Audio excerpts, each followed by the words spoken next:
ছাগলের ব্লোট একটি মারাত্মক সমস্যা।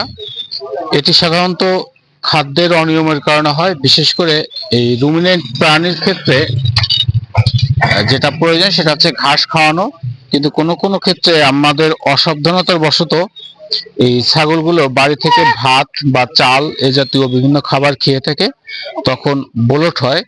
তো এই অবস্থায় যেটা হয়, এই রুমেনের এই অংশটা ফেঁপে ওঠে। রুমেনের এই অংশটা যখন ফেঁপে ওঠে তখন এখানে প্রচন্ড যে গ্যাস হয়, গ্যাসের জন্য এক পর্যায়ে ছাগল মারা যায় অ্যাসিডোসিসের কারণে। তো এই অবস্থায় যদি মুখ থেকে কোনো ঔষধ খাওয়ানো হয়, সেক্ষেত্রে আরেক সমস্যা, ছাগল মারা যাওয়ার সম্ভাবনা থাকে শ্বাসনালীতে যেয়ে। তো সেক্ষেত্রে যেটা আমাদের করা লাগবে, প্রথমে এখান থেকে আমাদের প্রথম কাজটি হচ্ছে গ্যাস বের করা। তো আপনাদের খেয়াল করতে হবে, পেটের যে বাম পাশের এই ফাঁপানো অংশ, এখানে এভাবে টুক্কা মারলে শব্দ হবে। এই জায়গায় মোটা, এরকম বড় মোটা নিডিল, সেটা প্রয়োগ করতে হবে। এরপরে এখান থেকে গ্যাস বের হবে এবং সেখানে ওষুধ প্রয়োগ করতে হবে। এখান থেকে দেখতে পাচ্ছেন যে কিভাবে গ্যাস বের হচ্ছে।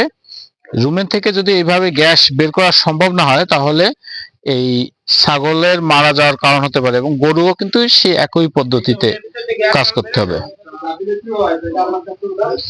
এবং খুবই বাজে তীক্ষ্ণ ঘ্রাণ।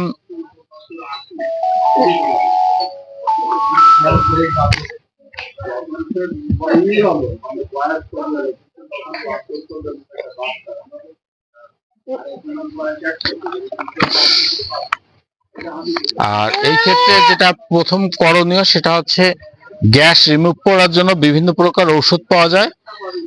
সিমিতেকন এবং ডিলয়েল গ্রুপের ঔষধ, এটা প্রয়োগ করতে হবে এবং মুখে খাওয়ানো যাবে না, এই জিনিসটা খেয়াল রাখতে হবে। সেক্ষেত্রে যেটা করতে হয়, সিরিঞ্জের মাধ্যমে ওখানে সরাসরি প্রয়োগ করতে হবে।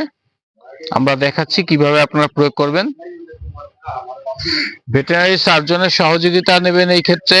যদি কোনো কারণে আপনি না পান কাউকে, তো সেক্ষেত্রে আপনাকে নিজেকেই চিকিৎসা করতে হবে। বিশেষ করে যারা একেবারে প্রত্যন্ত অঞ্চলে বসবাস করেন, যাতায়াত সমস্যা, তাদের জন্য অবশ্যই এই পদ্ধতিগুলো শিখে রাখতে হবে।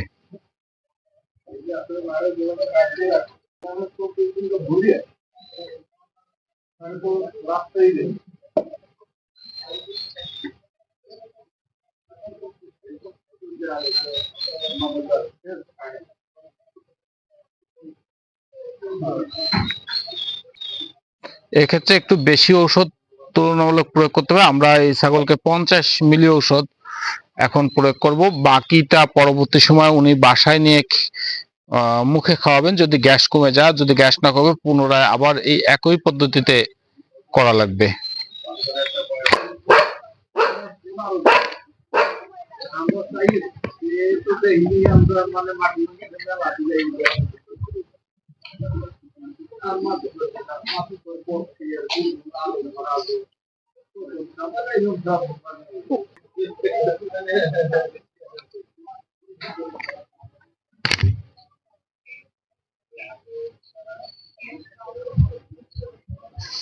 সাধারণত গ্যাস যখন বের হবে না, তখন এভাবে চেপে চেপে রুম থেকে গ্যাস বের করার চেষ্টা করতে হবে। এরপর বাকি চিকিৎসা করতে হবে। আমি আবারও বলি, এই বাম পাশের এই অংশটা, এখানে গ্যাস জমা হয়। তো এখান থেকে সরাসরি আপনারা গ্যাস বের করার দেওয়ার চেষ্টা করবেন। এছাড়া যেটা করতে পারেন, সেটা হচ্ছে ঔষধও এখানে সরাসরি প্রয়োগ করতে পারেন। দর্শক, আমাদের এই ভিডিওটা আপনাদের কেমন লেগেছে অবশ্যই কমেন্ট করে জানাবেন।